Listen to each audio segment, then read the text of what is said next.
নিৰ্বাচন 7:30 1.5 ঘণ্টা মান হৈছে, কিন্তু আমি দেখা পাইছোঁ যে ৰাইজৰ উৎসাহ ভাৰতীয় জনতা পাৰ্টিৰ প্ৰতি আছে।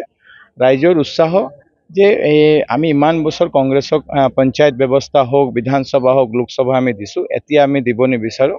ৰাইজ ভাৰতীয় জনতা পাৰ্টিৰ লগত ওলাই আহিছে, ৰাইজ মোদী ডাঙৰীয়াৰ লগত ওলাই আহিছে, ৰাইজ ডক্টৰ হিমন্ত বিশ্ব শৰ্মা ডাঙৰীয়াৰ লগত ওলাই আহিছে যে আমাৰ ডেভেলপমেণ্ট লাগে, আমাৰ ধৰ্মৰ ৰাজনীতি নালাগে, আমাৰ ৱাকফৰ ৰাজনীতি নালাগে, আমাৰ ইলেকশ্যন যেতিয়া আহে তেতিয়া হিন্দু মুছলিম আৰম্ভ হয়। কিন্তু আপোনাৰ দেখা পাইছে যে কৰিমগঞ্জ লোকসভা আমি মুছলিম সিট থকাৰ পিছত আমি তাতে আমি জিকিব পাৰিছোঁ।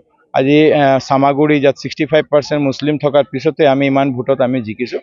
সেইকাৰণে আজি অকল হিন্দু এৰিয়াত নহয়, মুছলিম এৰিয়াতো ৰাইজ ভাৰতীয় জনতা পাৰ্টিৰ লগত আছে। আৰু আপুনি দেখা পাব যে এইবাৰৰ যে ৰিজাল্ট, এই ৰিজাল্ট ভাৰতীয় জনতা পাৰ্টি মানে এটা চমক ৰিজাল্ট দিব পাৰিব, ৰাইজে দিব পাৰে। আৰু ইতিমধ্যে আমি বহুত কেইটা এপি মেম্বাৰ, জিলা পৰিষদ, গাঁও পঞ্চায়ত সদস্য আমি ইতিমধ্যে আমি জিকিব পাৰিছোঁ।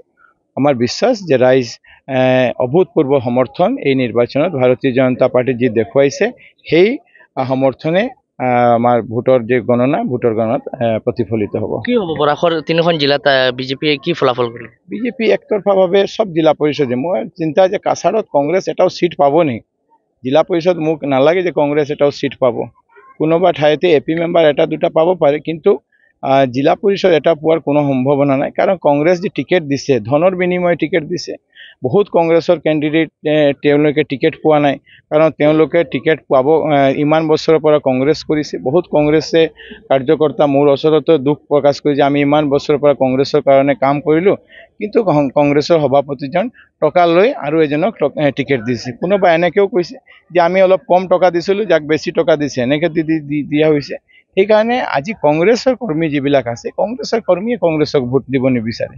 কংগ্ৰেছৰ প্ৰেচিডেণ্টক আপুনি দেখিছে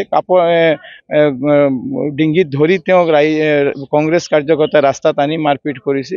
কিন্তু সেইকাৰণে ৰাইজ উন্নয়নৰ লগত থাকিব বিচাৰে, য'ত উন্নয়ন, য'ত ডেভেলপমেণ্ট, একেই মন্ত্ৰালয়ে আমি কাম কৰি আছোঁ। ৰাইজ মাননীয় মুখ্যমন্ত্ৰী ডক্টৰ হিমন্ত বিশ্ব শৰ্মাৰ লগত থাকিব, পদম ফুলৰ লগত থাকিব। আপুনি কিভাৱে কংগ্ৰেছতকৈ নিৰ্দলীয় ফলাফল ভাল হ'ব নেকি এইবাৰ? আমাৰ বহুত ঠাই আছে য'ত নিৰ্দলৰ লগতে আমাৰ ইলেকশ্যন আছে। জিলা পৰিষদ এটা দুটা আসনত কংগ্ৰেছৰ লগত প্ৰাৰ্থী আছে, য'ত কোনো কেণ্ডিডেটেই নাই কংগ্ৰেছ আৰু বিজেপি। কংগ্ৰেছ 20,000ত হাৰিলেও ছেকেণ্ড প্লেচটোতো কংগ্ৰেছৰে থাকিব। কোনো ঠাইত আমাৰ আছে এনেকৈ জিলা পৰিষদ। আগত আমি হাইয়েষ্ট জিলা পৰিষদ কাছাৰত জিকিছোঁ 7,000ৰ মাৰ্জিনত। এইবাৰ মোক লাগে যে কোনো জিলা পৰিষদে নাই য'ত আমি 10,000ৰ মাৰ্জিনত জিকিম। আৰু এই মাৰ্জিনটো 25-30,000 হ'ব।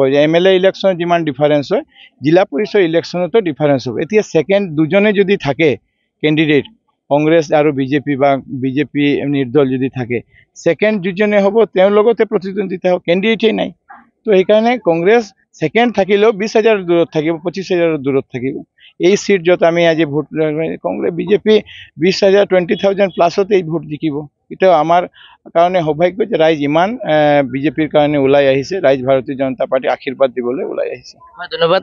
নিশ্চয়কৈ এইদৰে দেখা গৈছে যে বৰচাংগন যি পঞ্চায়তৰ গাঁও পঞ্চায়তৰ এখন ভোট কেন্দ্ৰত ইতিমধ্যে আহি তেওঁ ভোটাধিকাৰ প্ৰয়োগ কৰিছে মন্ত্ৰী কৌশিক ৰায়। তেওঁ এটা কথা উল্লেখ কৰিছে যে এইবাৰ বৰাকৰ 3খন জিলাত পঞ্চায়ত আৰু জিলা পৰিষদ বোৰ্ড গঠন কৰিব বিজেপিয়ে। আৰু তেওঁ এটা কথা উল্লেখ কৰিছে যে এইবাৰ কাছাৰত জিলা পৰিষদ আসনত কংগ্ৰেছৰ ফলাফল শূন্য হ'ব বুলি তেওঁ এটা গুৰুত্বপূৰ্ণ মন্তব্য কৰিছে। আৰু এইদৰে দেখা গৈছে যে পুৱা 7:30 বজাৰ পৰা কাছাৰৰ বিভিন্ন ভোট কেন্দ্ৰত দেখা গৈছে যে স্বতঃস্ফূৰ্তভাৱে ভোটাৰ ৰাইজসকল ওলাই আহিছে।